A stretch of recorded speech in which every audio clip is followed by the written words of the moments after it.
Assalamu alaikum wa rahmatullahi wa barakatuh. Bienvenue à tous sur ce 11e numéro de l'émission La Voix des Écritures. Pendant longtemps, les apologistes de l'islam ont tenté de faire croire aux musulmans que Mohammed, leur prophète, a été mentionné dans la Bible. Vu que les musulmans n'ont pas étudié la Bible, ils n'ont pas la connaissance nécessaire de vérifier toutes ces informations. Mais ce sujet est très important pour nous chrétiens puisque la Bible est notre livre de foi. Nous avons donc le devoir de vérifier ces informations pour voir si nous ne faisons pas fausse route par hasard.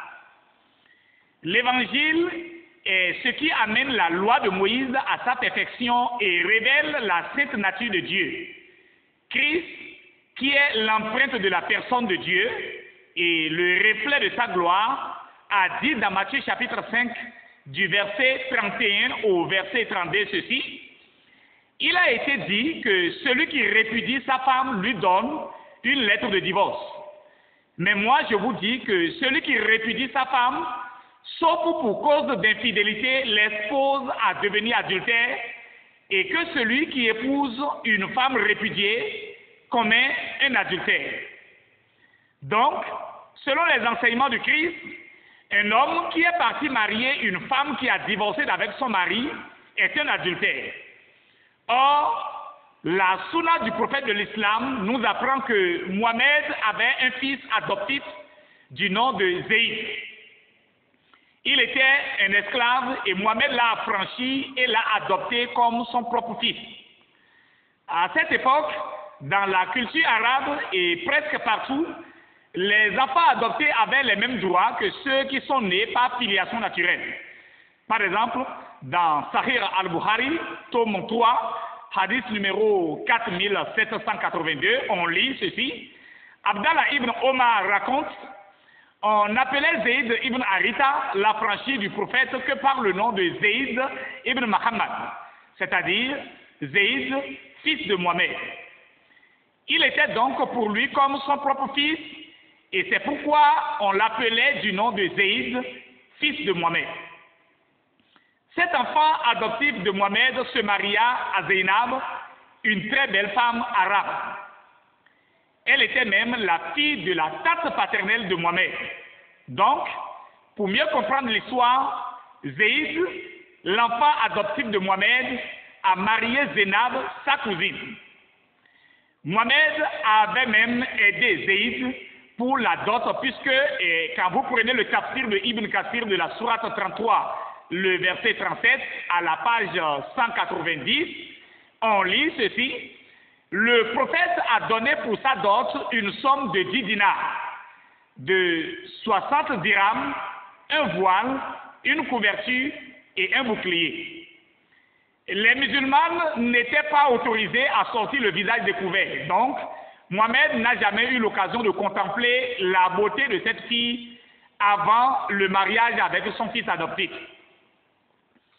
L'histoire islamique nous apprend qu'un jour, Mohammed est allé voir Zayd chez lui, mais ne le trouva pas. C'est Zainab, sa femme, qui le reçoit, habillé de vêtements légers qui voilaient à peine la beauté de ses formes. Voyons ensemble comment ces historiens musulmans et grand commentateur sunnite du nom de Abu Jafar al-Tabari, Ibn Jarir, raconte cette anecdote.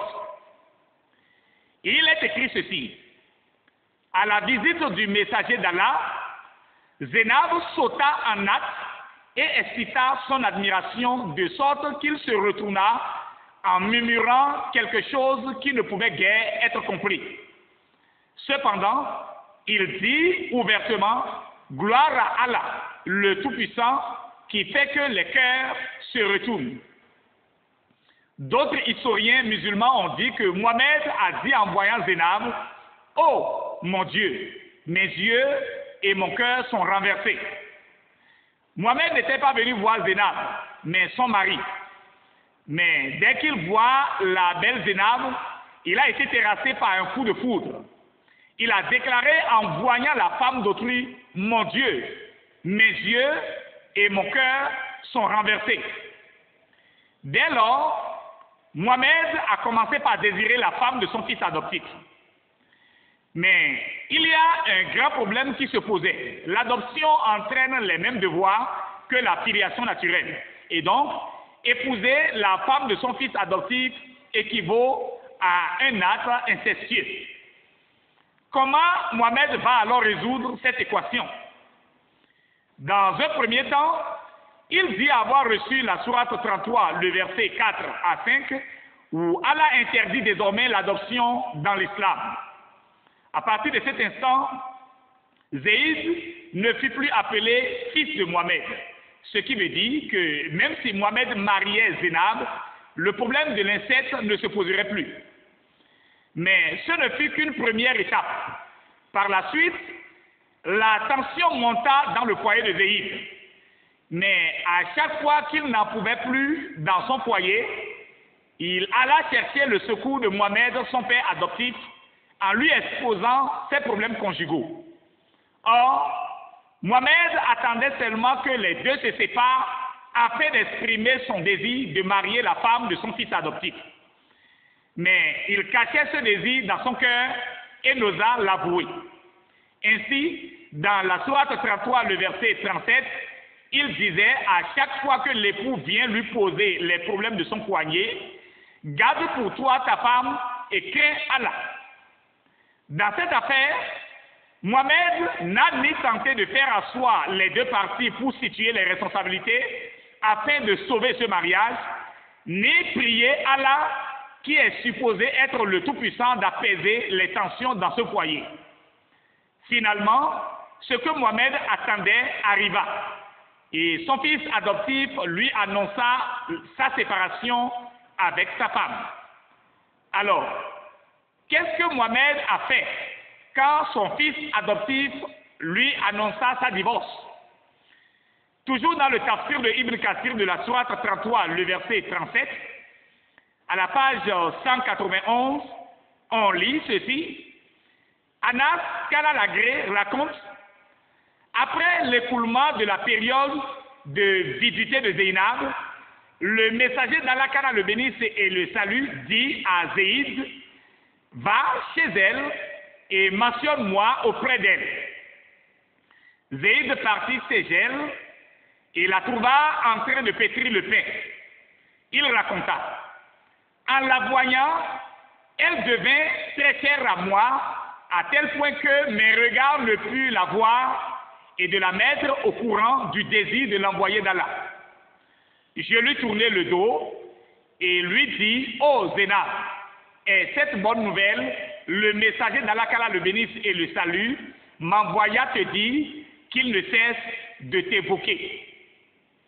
Cette déclaration de Zaïd est la preuve qu'il continuait toujours d'aimer sa femme et ne sait encore remédier de la douleur de la séparation. Mais dans cette douleur, Mohamed lui dit d'aller voir sa femme avec laquelle il vient à peine de divorcer et de lui annoncer que lui, Mohamed, ne cesse de le désirer pour épouse. Mais Zénab aussi savait qu'elle fera l'objet de critiques incessantes si jamais elle acceptait ce mariage.